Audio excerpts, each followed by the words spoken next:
Nesu bandęs rūkyti. Aš tai 13, pirmą karočiai, po 13 kažkur. 8? Ja, tai aš rūkiau pirmą cigarę, po to rūkiau ilgą laiką ir dabar. Net iš tikrųjų nepamenu, bet buvau labai seniai. Aš tai gal kokių 5 metų su drauge ir labai nepatiko ir daugiau nerūkiau. Pirmą kartą šiaip pabandžiau šiaip, ką aš žinau, gal 7 klasiai. Buvo gal kokia 4 klasiai, ladinėse, daugiau nebandžiau. Aš tai praeitą pertrauką.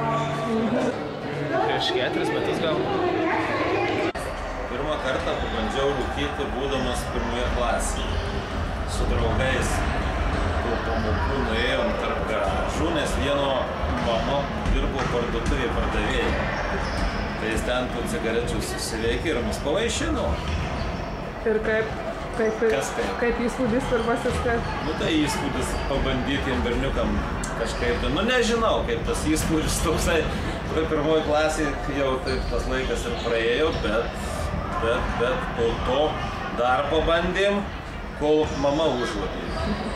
Tai jau paskiau biržą kaip paėmė, tai mečiau ir po šiai dienai nerūkau. Tai manau, žmonės rūko norėdami nuslopinti nuo blogas emocijas, stresą ir panašiai.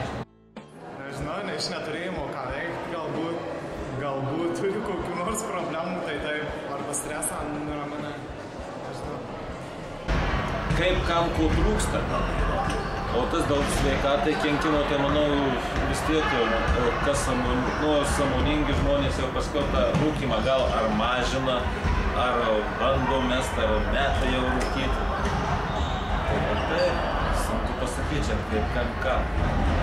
Aš manau, kad iš tiesų stresas, depresija tokie susidaro žmonėm, kurie iš tiesų nori atleisti savo garą, visą išleisti tą garą, ne? 12 metų jau stresuoju. Jo, nes karočią turėjau bėdų tokių nedidelių ir iš tikrųjų pirmas mano kartas buvo ir tada aš iš karto pradėjau taip punkšt karočiai ir viskas pradėjau žiauriai, imu, bet dabar ne, šiuo metu ne. Bernai tai kaip Bernai, bet mergos taip netko. Aš tai nerūkau, nežinau. Aš manau, kad smirda iš burnos ir būna susiraukšliaja dantys, pagelsta dantys, susiraukšliaja veidas. Bet yra ir normalių, jeigu mažai rūko. Jo, iš tikrųjų, labai gražu, kaip merginos rūko. Žiauriai. Kodėl? Jeigu turėsiu kada merginą, aišku ne, bet pripratinsim, gal, sakysim, vieną po kitos lūpį, karočią, tik ne per daug. Bet vieną po kitos... Ir kad jeigu rūkytų, tai kad savo nusipirktų. Jo, ir kad dar mum nupirktų.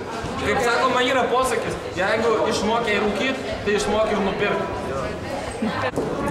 Man tai nelabai gražu kaip moteris. Nežinau, smirda labai. Visų pirma, kenkia plaučia ir šiaip tiesiog neestetiška, kaip panelį ir rūko. Nu, negražiai atrodo. Gerai, tikėsi. Patarčiau, kad šis nerūkyti nesveika, geriau sunku kokiu nors sportu, veiklą, kenkia sveikatai labai iš tikrųjų. Blogai rūkyti. Geriau jaunai nusipirkti. Nerūkyti. Čiau daug saldainių. Kalbant apie rūkymą, gal reikėtų visų žinojimą pasukti ratu, nes tikrai visi žino ir galėtų pasakyti, kaip jis kenkia sveikatai, sakykim, kad ir odai, plaučiams, kitiems organams. Bet ar visi pagalvoja, kad jis yra pavojingas ir širdžiai? Nes nikotinas kaupiasi širdies raumenyje, kimšdamas jos kraujagyslės. O tos kraujagyslės, kaip žinoma, maitina mūsų širdį. Todėl, žiūrint truputį toliau, tai yra į ateitį, patys pasirūpiname, kad mus aplankytų ar užsuktų į svečius širdies infarktas ar kitos ligos. Aš patarčiau visiškai nerūkyti, o daugiau būti lauke, daugiau vaikščioti ir daugiau judėti.